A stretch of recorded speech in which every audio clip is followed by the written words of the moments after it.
este seminario quiero hacerlo como si me acompañaran ustedes a lo largo de la trayectoria de una serie de investigaciones que hoy pueden ser resumidas en esta secuencia y que me voy a permitir por momentos platicarlo de una manera tal vez básica para que se entienda y que se pueda ver la importancia de lo que es la hiperexcitabilidad neuronal por abstinencia al GABA.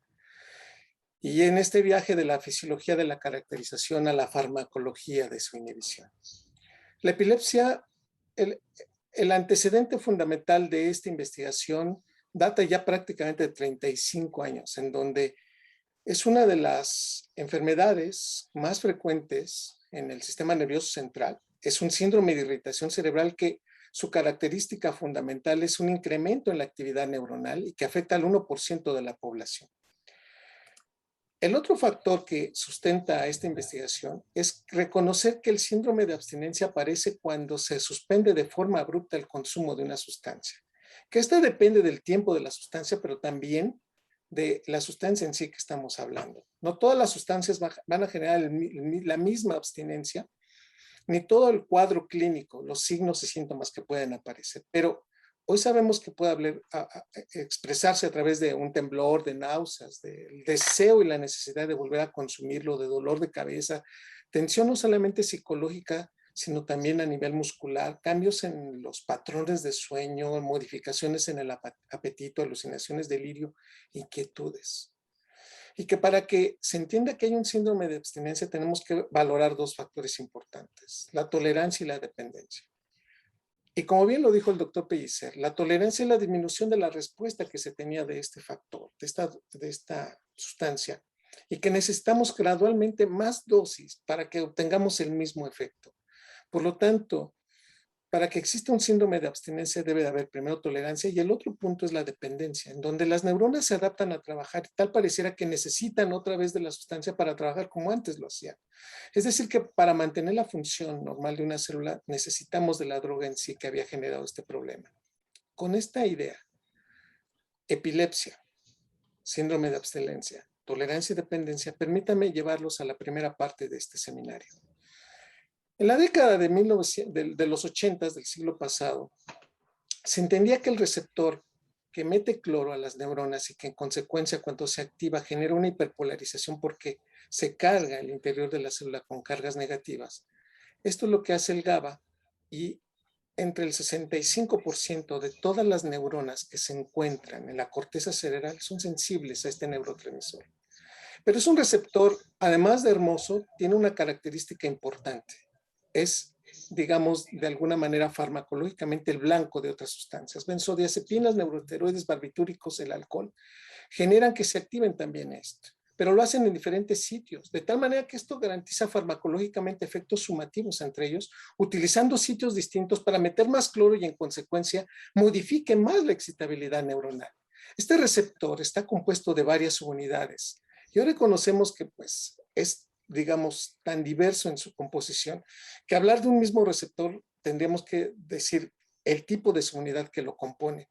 Esta diapositiva para mí es fundamental porque en colaboración con el doctor Carlos Cruz hemos podido llegar hasta el cambio molecular de qué subunidades están involucradas en este síndrome que voy a comentar en un momento. En términos generales, poner GABA se une en dos sitios distintos al que pueden hacer otras drogas como benzodiazepinas, diazepam, clonazepam, flunitrazepam, con el GABA incrementando la función de la entrada de cloro a la célula. Y entonces esto implica claramente que la gran mayoría de las drogas que utilizan este receptor incrementan, potencian el efecto del GABA. Lo que no sabíamos en la década de los 80 del siglo pasado es que poner GABA, además de que inhibía las células, podía generar un efecto sobre este receptor. Y es ahí donde empieza la magia científica, que Simón Brailovsky nos pudo hacer entender y que lo trajo a México y que podemos utilizar ello. Con ello, muchas estrategias que hoy quisiera yo compartir con ustedes. Lo que quiero rematar con esta diapositiva es que si bien entonces el receptor GABA, que le llamamos ionotrópico porque deja pasar este cloro y que puede estar interaccionando con diferentes sustancias incluso al mismo tiempo, incrementar la potencia de esta entrada de cloro es que cada uno de ellos deja una huella dactilar desde el punto de vista farmacológico molecular, cambiando la expresión de subunidades. Este es el común denominador de todas las abstinencias y de todas las tolerancias que generan este receptor. ¿Qué? Que los benzodiazepinas comúnmente utilizan subunidades alfa 1, beta 2, que los neuroesteroides van sobre el alfa 4, beta 1, que los barbitúricos activan más beta 2 y que el alcohol puede estar interaccionando con las alfa 1, alfa 4, alfa 5 y delta. En la década de los 80, Simón Brzezinski en Francia identifica que tratando de quitar una epilepsia para disminuir su cuadro electrofisiológico y su conducta, él, junto con su grupo de colaboradores allá en Francia, ponía GABA directamente a la corteza cerebral. Y resultaba lógico decir, claro, si todas las neuronas, o la gran mayoría de las neuronas de la corteza cerebral son sensibles a GABA y hemos venido utilizando benzodiazepinas para este efecto, ¿por qué no poner GABA y ver si podemos curar, disminuir la epilepsia? Los monos papio-papio tienen una epilepsia congénita, quiere decir que nacen con ella y que se activa con luz intermitente de tal manera que incrementa la actividad neuronal y por lo tanto podemos ver la actividad epiléptica. Lo interesante es que después de quitar la epilepsia se dieron cuenta que en el sitio que había recibido GABA durante varios días, incluso 2 semanas, apareció otro cuadro epiléptico que nada tenía que ver con el que habían hecho. Y aquí es en donde vino algo, digamos, además de terrible, desde el punto de vista científico maravilloso, porque dirán ustedes, pero ¿por qué maravilloso si están generando una epilepsia? Aquí nos dimos cuenta, bueno, Simón se dio cuenta, que se generaba un incremento en la excitabilidad neuronal a lo que le llamamos hiperexcitabilidad cortical, independiente de la epilepsia que se tenía previamente y que era directamente relacionada con la concentración y el tiempo que duraba la instilación intracortical del GABA. Y por lo tanto, pues este modelo se empezó a estudiar en diferentes partes del cerebro, tanto en la corteza cerebral como introducir electrodos a el cerebro y eventualmente la llegada de Simón a México lo hicimos a través de rebanadas de cerebro utilizando ya sea el hipocampo o metiéndonos directamente a la neurona para identificar la electrofisiología. Este es el viaje que les voy a invitar a hacer. Primero iniciamos estudiando al cerebro, eventualmente vimos los cambios en la neuroquímica y en los receptores y poco a poco fuimos diseñando estrategias para estudiar este modelo desde la sinapsis hasta la célula única. Lo interesante es que este modelo se trasladó ya no del mono, sino a la rata y a la rata Wistar. Con esto garantizando un mejor control en las condiciones y al mismo tiempo identificando cuál era el sustrato neurofisiológico de este incremento en la excitabilidad neuronal. Y se encontró claramente que una rata que recibía GABA directamente en la corteza cerebral, se podía analizar en qué momento empezaba ese incremento en la excitabilidad, cuánto duraba. Y en la rata, digámoslo así, resumiendo lo que en 12 años se concretó, que la concentración de 5 milimolar durante 2 horas, es decir, otorgarle a la rata dentro de su corteza cerebral 5 milimolar de GABA durante 2 horas era suficiente para generar este modelo. ¿Sigue sus órdenes? De una manera muy particular, entonces estamos diciendo... Ay, bien, dígame, es que estoy esperando. Digámoslo de una manera muy pertinente, entonces lo que estamos diciendo con todo esto es que el incremento en la actividad neuronal es posible identificarlo al electroencefalograma y a través de un mapeo cerebral. Cuando hicimos rebanadas de cerebro específicas de esto, nos dimos cuenta de algo muy interesante, que el sitio donde había recibido el GABA, los núcleos ventrales del tálamo también estaban activados y generaban cambios en la glía y por primera vez se demostró que el consumo de glucosa triteada en este punto era capaz de generar actividad en el tálamo. Quiere decir que se estaba comportando como un modelo de propagación del sitio de hiperexcitabilidad que había recibido GABA durante 2 horas y al interrumpirlo de manera abrupta generaba una actividad neuronal tan terrible que también se logra ver en el hipocampo, en el tálamo.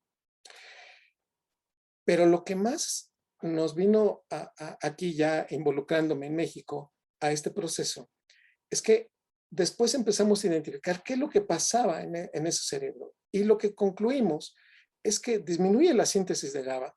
De alguna manera las neuronas, al ver tanto GABA en el espacio extracelular, ¿sí?, la neurona entiende que no necesita más y disminuye la liberación de GABA, disminuye su síntesis y además disminuye el número de receptores. De alguna manera, entonces, las neuronas sensan este cambio en la concentración de GABA que en tan solo 2 horas es suficiente para cambiar totalmente cómo se está modificando este proceso. Y nos dimos cuenta de algo increíble. Este evento de 2 horas tan solo es el sustrato de muchas de las adicciones que utilizan a este receptor.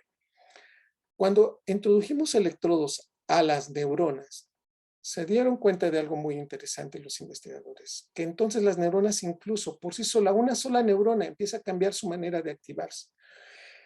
Esto implica claramente entonces que las neuronas generan más disparos y que los postpotenciales se modifican para generar estos, le llamamos transitorios de calcio, que sobre ellos se empiezan a montar disparos de potenciales de acción, generando que una sola neurona por sí sola empiece a comportarse como una neurona epiléptica. Y de ahí entonces sincroniza a otras y paulatinamente las sinapsis empiezan a modificarse de tal magnitud entonces que esto se ve a nivel sináptico como un crecimiento de la respuesta en el tiempo y que esto genera a su vez un incremento de la entrada de calcio. Es decir, las neuronas modifican la entrada de calcio y por consecuencia predisponen a un incremento en su excitabilidad neuronal, generando a su vez un incremento en la conectividad de redes neuronales que antes estaban silentes porque la neurotransmisión GABAérgica dejó de funcionar. Es decir, que el sistema de inhibición se pierde prácticamente y de manera transitoria con tan solo 2 horas de haber expuesto al GABA en una concentración elevada en el espacio sináptico. A este punto, entonces, cuando hicimos estudios de rebanadas de cerebro, nos dimos cuenta que este modelo se comportaba semejante a lo que sucede en una rata adulta. Poner 5 milimolar durante 2 horas genera una respuesta de incremento totalmente, digamos, dependiente de la frecuencia de estimulación, pero comparado con los estudios control en donde no pusimos ese GABA, el incremento fue hasta de un 150% del incremento de la respuesta. Pero si solamente poníamos 5 milimolar, esta hiperexcitabilidad no funcionaba. Un estudio que nos vino a redondar toda esta información es el de pulsos pareados. Normalmente, una corteza cerebral funcional, si uno otorga un estímulo repetido a espacios cortos, hay una neurona que se está excitando, pero para la respuesta de tal manera que entonces hay una respuesta perfectamente funcionada. Son las de selectivo enérgica que se tiene. Es extremadamente funcional, se activa y los canón, llamamos inhibición recurrente.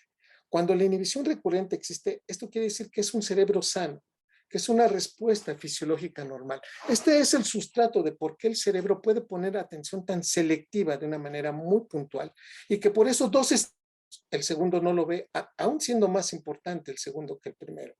Si esto se va separando, pues el estímulo ya empieza a ser de la misma intensidad que el primero. La respuesta es igual a la primera en estas condiciones. Y si uno hace una relación de la segunda respuesta con respecto a la primera y ya hace ese cociente, se grafica, vemos cómo normalmente a espacios, a intervalos cortos, hay una gran inhibición. Esto quiere decir que es una neurona muy sana. Lo que nosotros comprobamos en los estudios de hiperexcitabilidad después de GABA es que poner GABA y luego quitarlo, y como ya les comentaba yo, pues disminuye el número de receptores, disminuye la síntesis, disminuye la liberación, no hay GABA, y cuando pues en ese momento damos una respuesta y al no haber GABA, entonces la segunda respuesta es más grande. Y este proceso le llamamos facilitación sináptica. Este es el principio de muchas epilepsias, pero este es el principio de la hiperexcitabilidad, porque al no haber esta interneurona inhibitoria, las respuestas son cada vez más grandes Y este es el principio de cómo este factor se rompe y entonces se genera el incremento en la actividad neuronal que en el electroencefalograma se ve como epilepsia con disparos espiga onda y que esto gradualmente pues van cada vez avanzando más. Pero lo interesante en todas nuestras investigaciones, les comento que en colaboración con el Instituto Nacional de Neurología aquí en México, el CINVESTAB y el IMSS, en el Centro Médico Nacional, pudimos identificar que también este modelo puede hacerse en corteza cerebral humana, en tejido proveniente de pacientes en los cuales se está quitando un tumor y que bajo condiciones sometidas y protocolos de ética bien controlados, el tejido puede generar un incremento en la excitabilidad neuronal.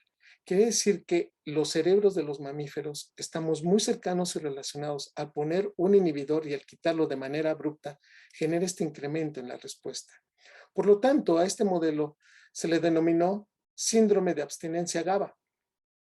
Un síndrome que entonces mostramos que genera tolerancia y dependencia y que es una abstinencia por la interrupción abrupta de una alta concentración durante tan solo 2 horas que al electroencefalograma se ve como un elemento espiga onda que a registros desde el punto de vista sinápticos, ya sea dendríticos o de espiga poblacional, vemos un incremento en la respuesta durante el tiempo y que se mantiene en forma constante, aún mayor que lo que puede producir la potenciación a largo plazo o LTP, y a nivel del registro intracelular comportarse con una neurona epileptogénica, digámoslo directamente, con un incremento de los transitorios de calcio. Por lo tanto, a este punto, la primera caracterización que les quiero mostrar es que el SAG disminuye la actividad de la expresión de la enzima que lo sintetiza, disminuye la liberación de GABA, disminuye la concentración de GABA en el espacio sináptico, además del número de receptores, e incrementa la concentración de calcio postsináptico. Semejante a lo que hemos corroborado con el diazepam y semejante también a lo que hacen condiciones importantes con el etanol. Para esta segunda y última parte, quiero decirles que cuando hicimos la caracterización de este SAG, lo hicimos en comparación también con cerebros de ratas macho y de ratas hembra, para identificar si estas condiciones eran semejantes. Bajo condiciones de control hormonal muy específicas, es decir, identificando los niveles de testosterona o castrando a los animales, nos dimos cuenta que las hormonas influyen de manera muy importante.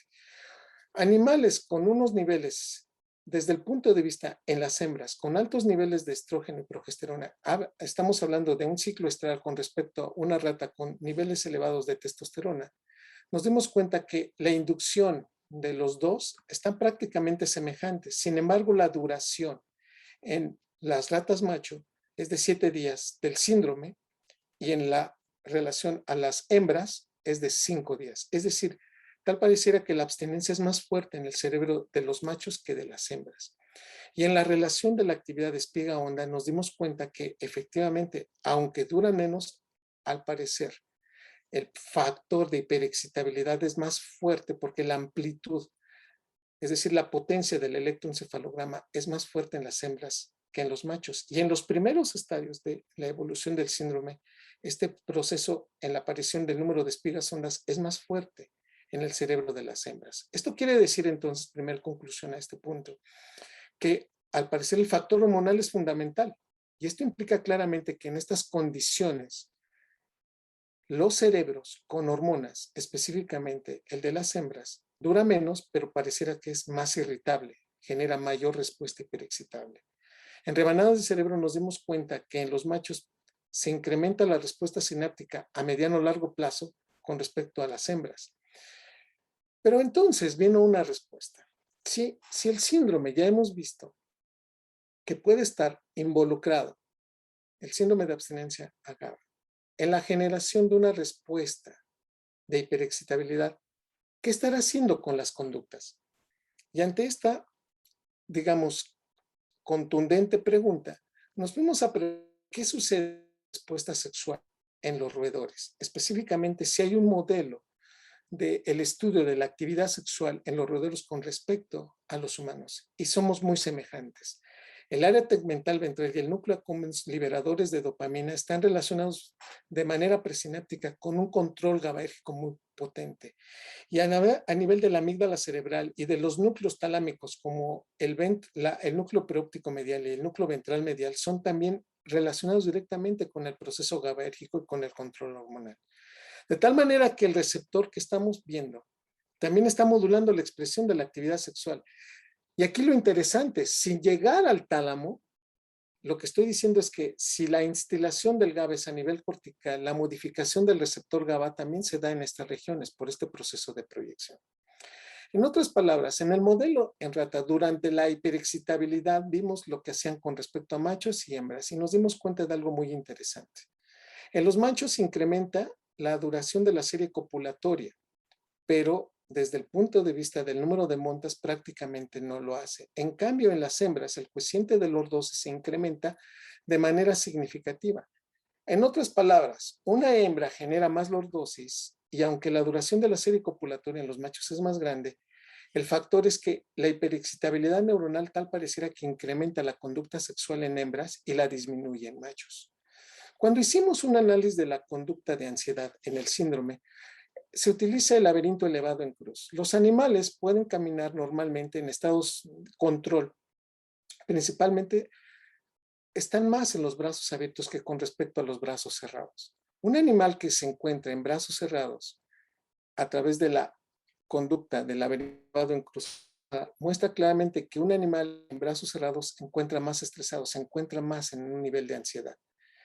Entonces, si nos vamos al nivel de la amígdala cerebral, nos damos cuenta de algo muy interesante, que si no hay neuronas GABAérgicas, en especial en los núcleos intralaminares, la ansiedad se expresa de una manera muy importante. La actividad de la corteza prefrontal específicamente es sobre esos niveles. Es decir, que el receptor GABA también está involucrado en la expresión y en la conducta de muchos de estos factores. Pues bien, cuando nos pusimos a analizar qué sucede tanto en hembras como en machos, en el proceso de la ansiedad nos dimos cuenta de algo. Efectivamente, independientemente del sexo de los animales, los dos animales generan ansiedad. Por lo tanto, la incidencia de la abstinencia GABA, estamos encontrando el sustrato conductual.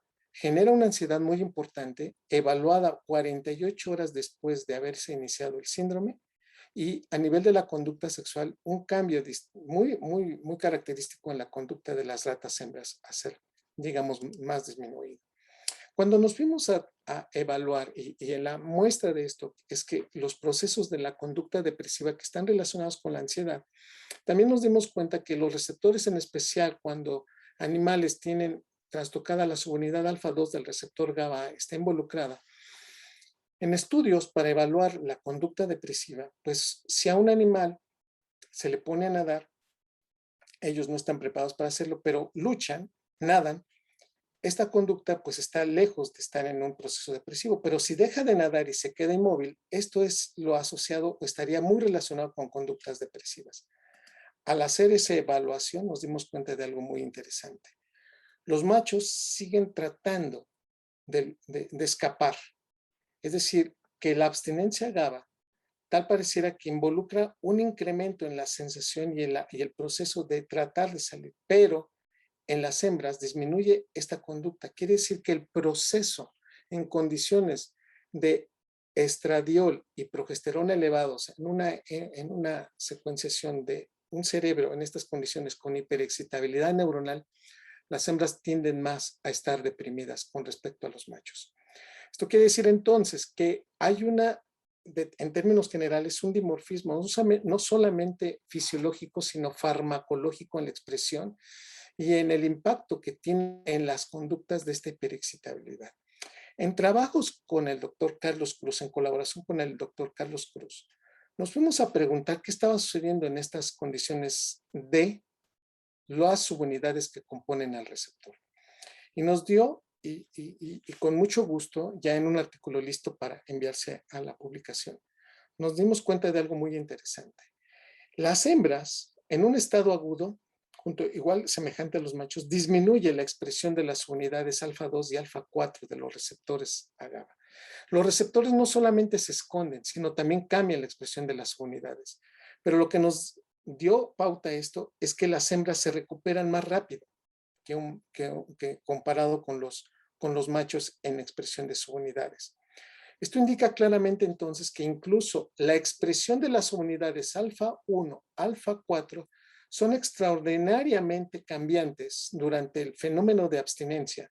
Y esto implica, y es el sustrato farmacológico que podría estar atrás de las posibles inhibiciones para este modelo. ¿Por qué dije esto? Una cosa es presentar un modelo y decir, claro, poner GABA y luego quitarlo genera una abstinencia, semejante a lo que hace el diazepam, a lo que hace el clonazepam, flunitrazepam o lo que puede ser el alcohol. Pero si estamos presentando un modelo, o ya está estudiado este modelo, en términos generales para esta condición, lo que quiero decir claramente es que este modelo entonces lo podemos utilizar desde un punto de vista experimental para plantear cómo podríamos reducir la expresión tanto de la hiperexcitabilidad como de la conducta en estudios posteriores. Y entonces, durante los últimos 8 años, pues esto ha sido uno de los objetos de nuestras investigaciones. Primero, en rebanadas de cerebro, nos fuimos a cuestionar qué sucedía si a esta expresión de GABA que genera esta hiperexcitabilidad y este incremento de la respuesta, antes de ponerle GABA, le ponemos otros agonistas. Y nos dimos cuenta de algo muy característico, que si le damos específicamente esteroides, en términos generales, o etanol, la respuesta puede disminuirse. Pero lo que nos dimos cuenta de algo maravilloso es que un neuroesteroide, que es un modulador también de este receptor, si lo damos antes, genera una protección de la respuesta. Es decir, bloqueamos de manera completa la hiperexcitabilidad neuronal en rebanadas de cerebro. Esto nos dio pauta a muchos posibles procesos terapéuticos para procesar la abstinencia, a muchas drogas que reconocen este receptor. Comparado con lo que puede hacer el flunitrazepam o el alcohol, los neuroesteroides tal pareciera que son los protectores más selectivos. Pero ojo, si este proceso se pone después de la exposición de GABA, esta respuesta se cae.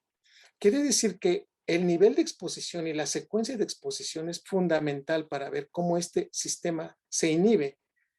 Si entonces damos previo un agonista a dosis altas, pero a secuencias de tiempo cortas. Lo interesante de estos experimentos nos vino a mostrar que si estas concentraciones de los que están inhibiendo se ponen solos, por sí solo, pueden generar una abstinencia transitoria. Esto quiere decir entonces que el receptor, al ser secuenciado de un agonista y después de otro, prácticamente pierde su capacidad de generar su hiperexcitabilidad. Algo muy interesante que se había visto con otras sustancias, pero no con el GABA en sí. Pues bien, secuencia, en colaboración con el Politécnico Nacional, cuando nosotros indujimos una abstinencia y pusimos un análogo en este caso, de una neurotransmisión ahí seguidita que es la glutamatérgica, como es el HPP, podía bloquear la manifestación de este proceso. Esto indica claramente entonces que los agonistas del HPP que estaban o que pueden estar modulando la actividad glutamatérgica pueden estar inhibiendo el proceso. Y a este punto entonces vino algo muy interesante y un replanteamiento. Quiere decir que la hiperexcitabilidad no depende totalmente del GABA, también depende de la neurotransmisión glutamatérgica. Si bien hemos puesto GABA y después lo quitamos y los receptores están disminuidos, lo interesante de toda esta estrategia y de todo este proceso es que a lo largo de todas estas investigaciones estamos concluyendo algo muy interesante. Efectivamente, hay una disminución en la síntesis de GABA, de la liberación de GABA, de modificación de los receptores y de las subunidades.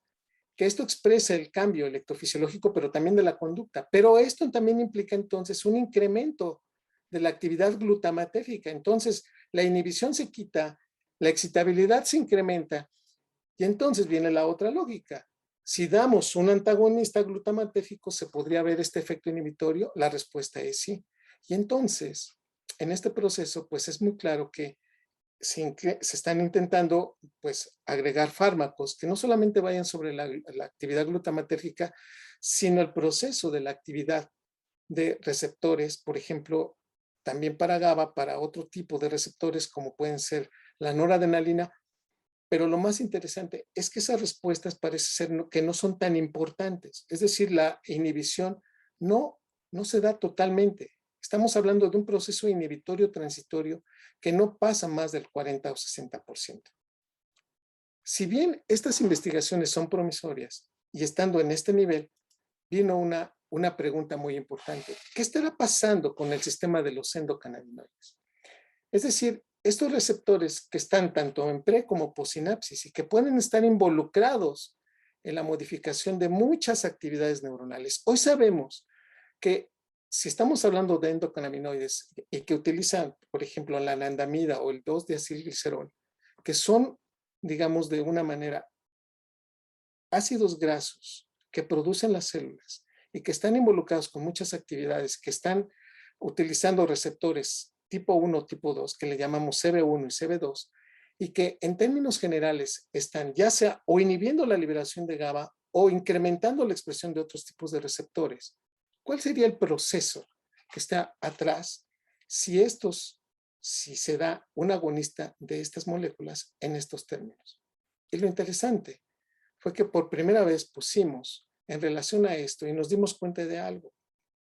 Estos experimentos están en vías todavía de corroborar totalmente el impacto, pero con muchísimo interés desde el punto de vista científico nos dimos cuenta de algo, que la expresión y en este caso que la actividad del 2-deacilglicerol que está modulando al receptor CB1 y CB2 a nivel cerebral cambia prácticamente la modulación de la neurotransmisión GABAérgica, pero disminuye significativamente la expresión de la abstinencia de una manera muchísimo más importante.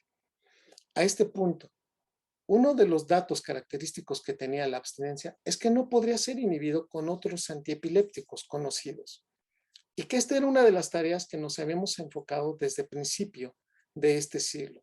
¿Qué podíamos hacer si la fenitoína, si incluso el diazepam o el clonazepam o los barbitúricos podían inducir hasta un coma muy fuerte, pero todavía seguía la hiperexcitabilidad? Lo que estamos identificando en este momento es que la hiperexcitabilidad disminuye significativamente cuando el proceso está en presencia de la modulación de los receptores CB1 y CB2.